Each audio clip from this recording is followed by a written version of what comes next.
I'm standing at the United Airlines counter at O'Hare with my 18-month-old daughter on my hip, my carry-on bag at my feet, and nothing to show the age in when she asks for my ID.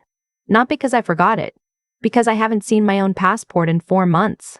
My driver's license expired 6 weeks ago, and every time I asked my husband to drive me to the DMV, he said I was too anxious to deal with crowds right now. So I stand there, Emma squirming against my ribs, and I watch the agent's face shift from professional patience to something close to pity, and I cannot explain to a stranger at an airline counter why a 29-year-old woman does not have a single piece of identification to her name. My phone buzzes. It's my brother. I stare at his name on the screen for 3 full seconds before I answer. Sarah. His voice is the same as it always is. Steady. A little tired. Where are you? Lily's been asking about you for 2 hours. I look at the departure board above my head. I look at Emma's face, round and trusting, completely unaware that her mother just tried to fly to her uncle's daughter's birthday party and failed at the first gate because she is a woman who has been so thoroughly dismantled over the last 14 months that she cannot prove to an airline she exists. I feel the familiar prickling behind my eyes that I have learned to hold back with a kind of focused stillness, the same way you hold your breath before going underwater. I'm not going to make it, I say. Why? What happened? Are you okay? Drop a comment and let me know where you're listening from, right now. I'd love to know who's part of our community. I told him I got held up. I told him Emma was fussy. I told him Emma was sussy. I told him I was sorry and I'd send Lily a present. My brother is a family law attorney in Indianapolis. He has spent 15 years watching people fall apart in conference rooms and courtrooms. He knows what a person sounds like when they're lying to protect someone else. I know he heard it, but I wasn't ready. I wasn't ready for the conversation that would come after I stopped lying. Let me go back to the beginning, because the way it started, you would not have recognized it as anything worth being afraid of. I met my husband at a hospital fundraiser. I was a pediatric nurse. He was a commercial real estate developer. He was charming in the way that men are charming when they have decided they want something. He asked questions and actually listened to the answers. He remembered details. He showed up to our 3rd date with a children's book about a little girl who wanted to be a doctor because I'd mentioned, once, that I used to read that book as a kid. I thought that was the most romantic thing anyone had ever done for me. His sister came with a relationship the way a storm comes with summer. You don't notice it building until the sky turns green. She was 3 years older than him, divorced, no children. She worked remotely for his company doing something with contracts that was never fully explained to me. She called him 4 times a day. She had opinions about everything. The neighborhood we should move to, the caterer for our wedding, the hospital where I should deliver Emma. She framed every opinion as help. She was so relentlessly helpful that refusing her felt like being ungrateful, and being ungrateful felt like being a bad person. And I had been raised to be a good person. So I smiled and I said thank you and I let her help. Here's how the water heats up. You don't feel the 1st-degree change. You feel a little warmth than you think. Isn't this nice? My sister-in-law offered to manage our household calendar because she said I looked overwhelmed in my 3rd trimester. I said thank you. My husband started handling all the finances because he said I shouldn't stress about money while I was pregnant, and he had more experience with investments anyway. I said thank you. After Emma was born, my sister-in-law started coming over every morning to help with the baby. I said thank you every single morning with a smile that got heavier each week, like a coat that keeps absorbing rain. By the time Emma was 6 months old, I hadn't driven myself anywhere in 3 weeks. There was always a reason. My husband was worried about my postpartum anxiety. My sister-in-law was already running errands and could pick up whatever I needed. The car was making a sound and he was going to take it in. There was construction on the main road and it would be faster if he just drove me. One reason stacked on top of another until they formed a wall. I stopped noticing because walls that grow slowly feel like furniture. I didn't know my passport was gone until I went to look for it when my college roommate invited me to her wedding in Vancouver. I searched every drawer in the house. I searched the filing cabinet in the office. I finally asked my husband where it might be, and he looked at me with that particular expression I had learned to dread, the one that was concerned and kind and made me feel like a child asking where the scissors were. I put it somewhere safe, he said. You know how scattered you've been since Emma. I didn't want you to lose it. I'd like to have it back, I said. Of course. I'll find it this weekend. That weekend never arrived. I asked 3 more times over the following weeks, and each time he had a different reason it wasn't a good moment. He was busy. Emma had a cold. I was tired. Didn't I want to rest instead of worrying about a passport I didn't need right now anyway? Why was I so fixated on leaving? That word. Leaving. He used it like an accusation. The same week I tried and failed to get to my niece's birthday, my driver's license expired.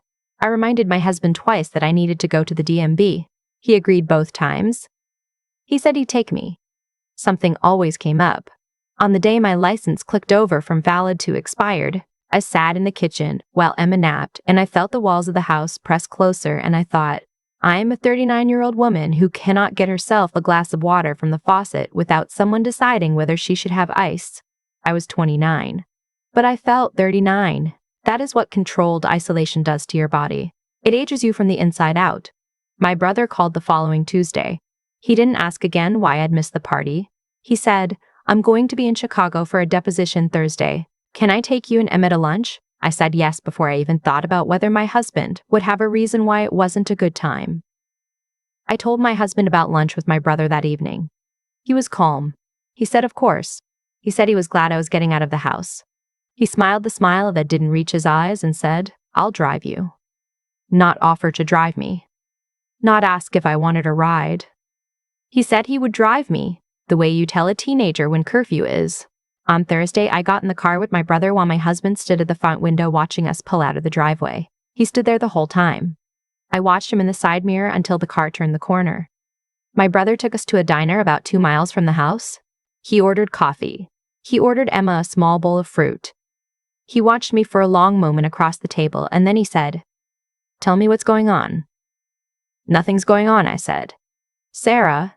He put down his cup.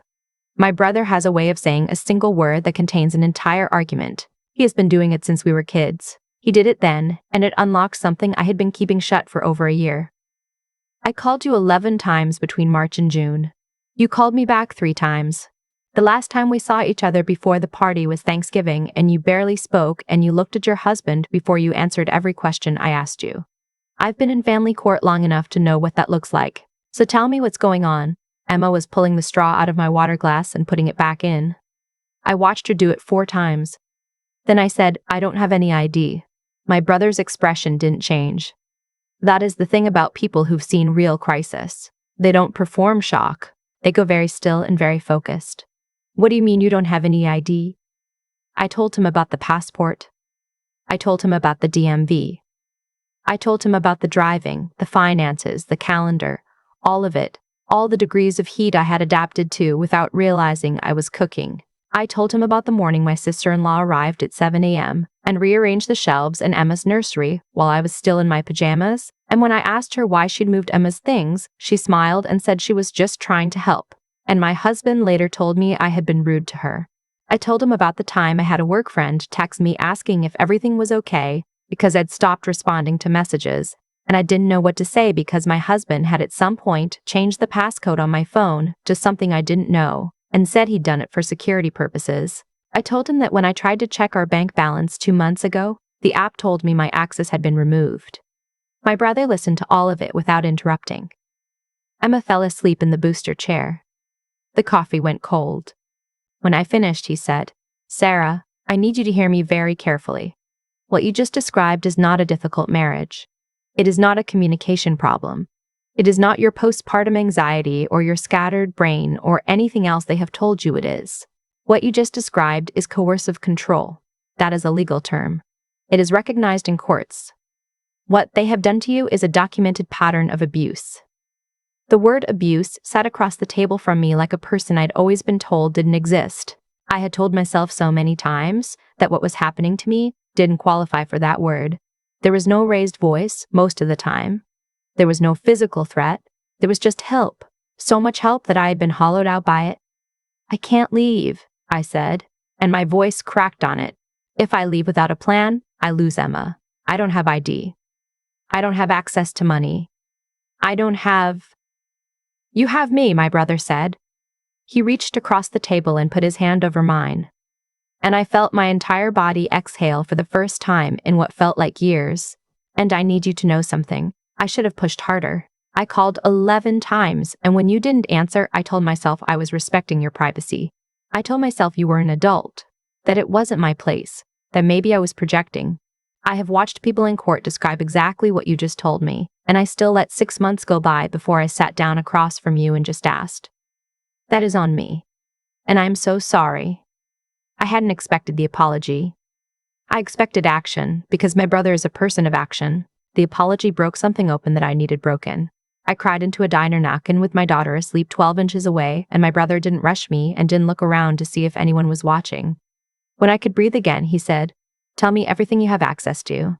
Documents, photos, anything. I've been gathering things for 2 months. That is the part no one tells you about survival.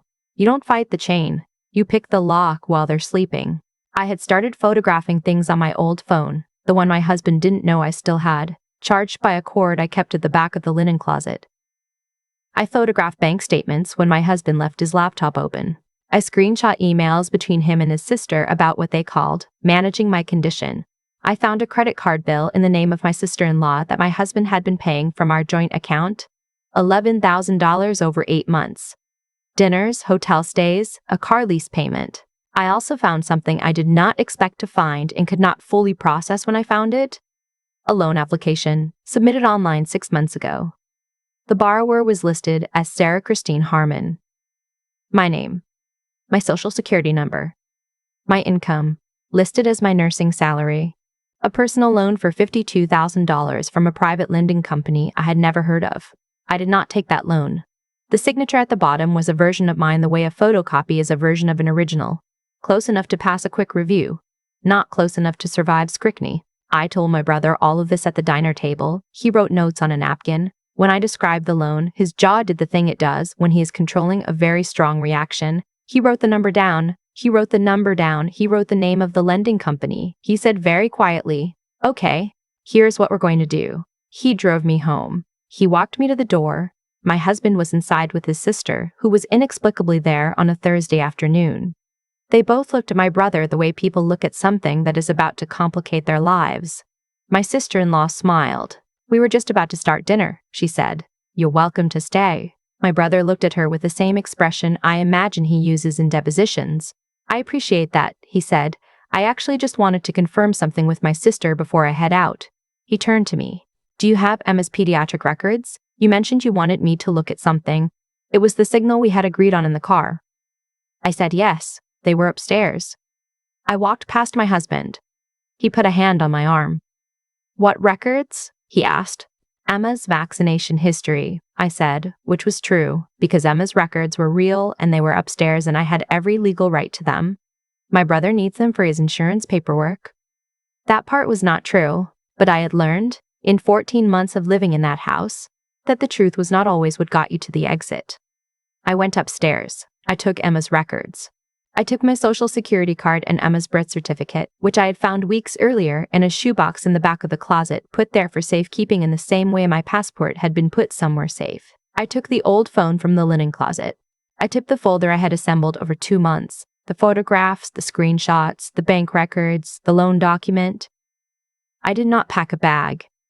I had learned that packing a bag announces intention. I came downstairs with a folder of pediatric records and a diaper bag that happened to contain everything I needed to prove I existed.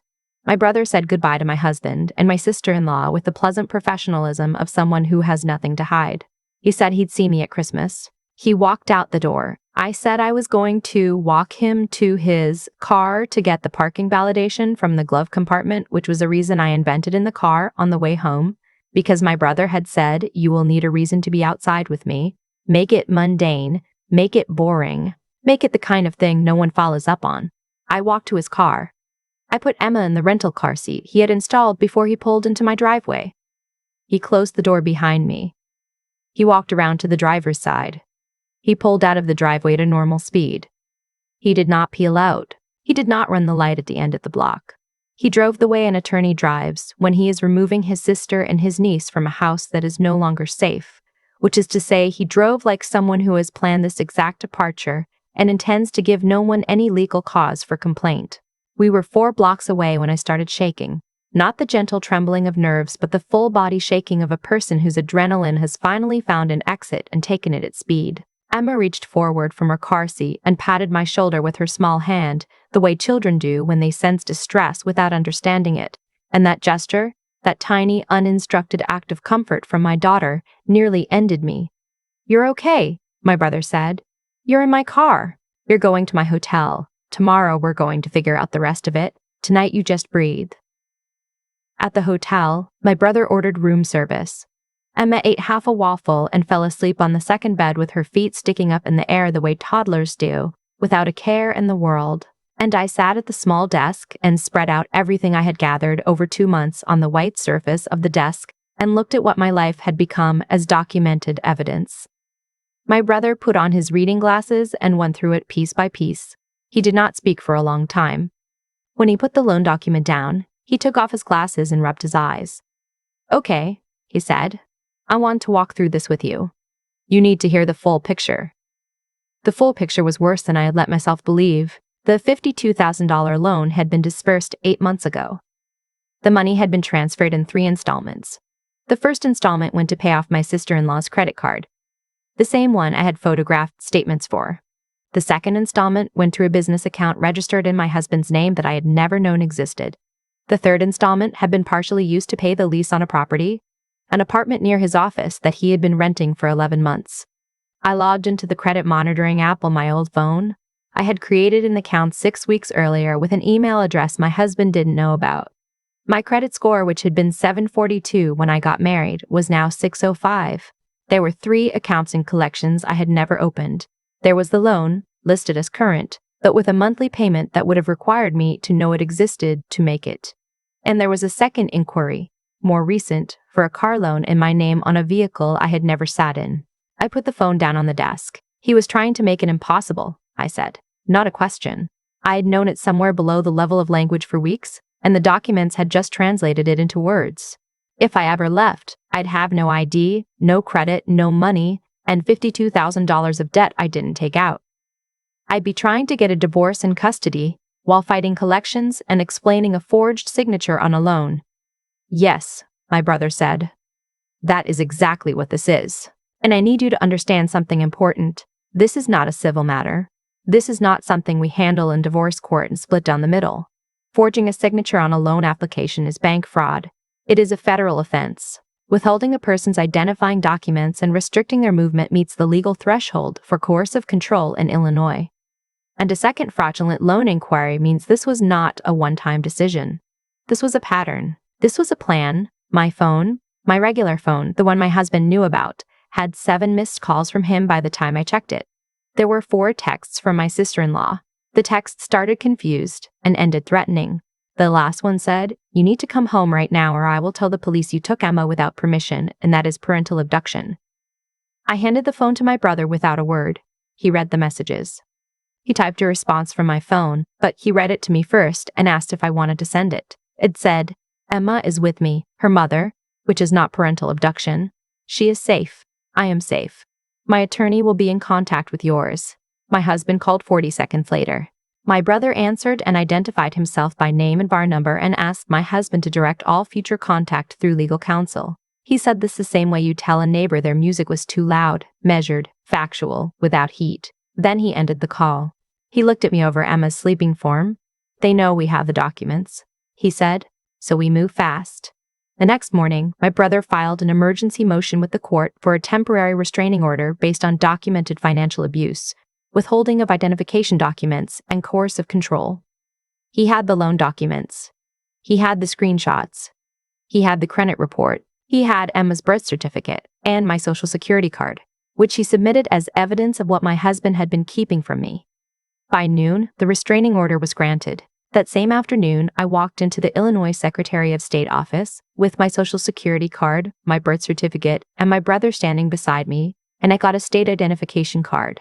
The woman behind the counter handed it to me, and I stood there holding it for a long moment. This small plastic rectangle with my name and my face on it. Proof that I was a person, and I felt something shift under my feet. Not collapse, but settle, the way ground settles when the water table returns to normal after a drought. My husband and his sister arrived at my brother's hotel the following evening. They had a lawyer with them, which told me everything about how worried they were.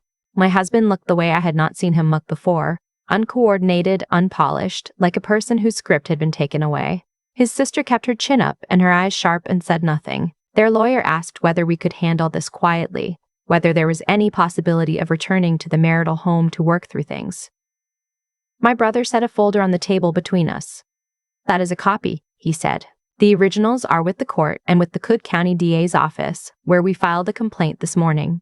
Bank fraud, loan application forgery, identity theft, coercive control with documented financial abuse, a second fraudulent credit inquiry, and a rental property lease." Here he glanced at my husband, who had gone very still.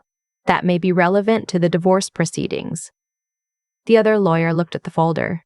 He looked at my husband. He looked at the folder again. "I'd like a moment with my client," he said. "Of course," my brother said. They stepped into the hallway. My husband looked at me once before he went.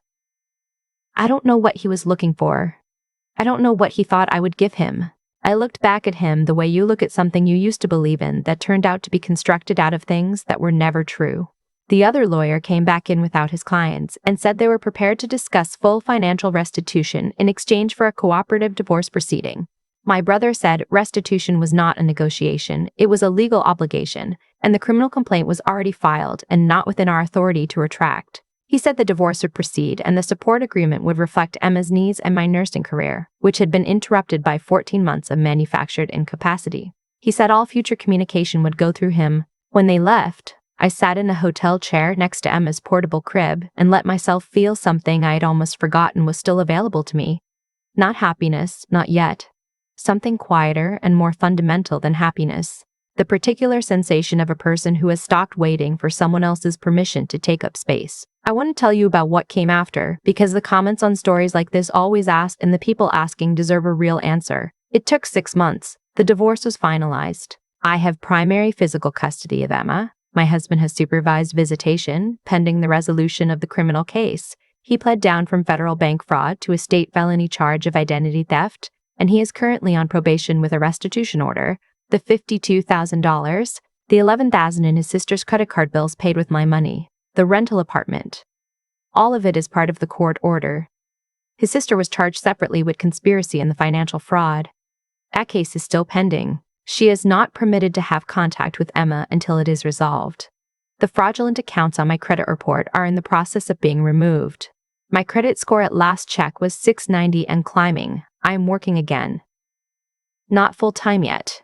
Emma is in daycare 3 mornings a week, which I chose and I pay for and no one weighs in on. I live in an apartment in a neighborhood I picked because the coffee shop on the corner has a table by the window, and I like to sit there on Sunday mornings and read something that has nothing to do with court dates or credit reports. It is the right size for 2 people, Emma and me, with enough room for my brother to sleep on the pull-out when he visits, which he does every 6 weeks or so. He brings Lily. Emma and Lily have reached the stage of small child friendship where they shriek at each other for reasons no adult can fully decode, and I sit across from my brother and drink coffee, and I feel the specific relief of a woman who is loved without condition. My father called me when the divorce was finalized. He said, I should have come sooner. I noticed things at Christmas. I talked myself out of saying anything. He has been saying this to me in various forms for 6 months. I tell him what I have learned to believe, that the architecture of coercive control is specifically designed to look, from the outside, like nothing worth interrupting. That the people who love you can see the frog in the water and still not understand that the water is hot. That when someone you love assures you that everything is fine, you want it to be true, and wanting it to be true can look from the outside like wisdom. I don't say this to let anyone off the hook. I say it because I spent 14 months being told that my perception was the problem. And I have learned that accurate perception requires someone to hand you the mirror and say, here, look at this. You are not what they told you you are. Here is the mirror. If you are reading this and something in it felt familiar, not the specific details but the temperature of it, the slow warming, the gratitude that started to feel like a debt you could never repay, the phone that was checked for your own good, the ID that was put somewhere safe, the money that was managed because you were stressed, I am not telling you what to do. I am telling you that what you're feeling is data. Your discomfort is not anxiety. Your fear is not irrationality. Your sense that something is wrong is the most accurate thing about you right now. My driver's license photograph is not my best angle.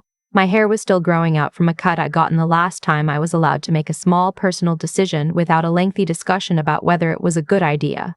I don't care. I keep it in my wallet in the front slot where I can feel it when I reach for my debit card. My debit card for the account that is only my name. The account where my nursing salary goes every 2 weeks. The account where the restitution payments are deposited and from which I pay my rent and Emma's daycare and the coffee at the shop on the corner on Sunday morning. It is mine. All of it is mine. I am still learning what that means. Some mornings I wake up and reach for my phone to check whether I have permission to have the day I'm planning.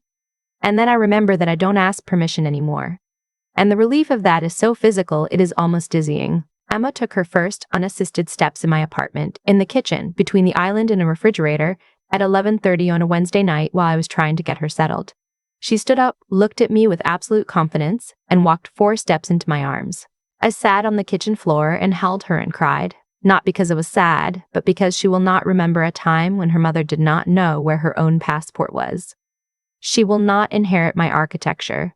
She will grow up in rooms where the doors open from the inside. That is the only ending that matters.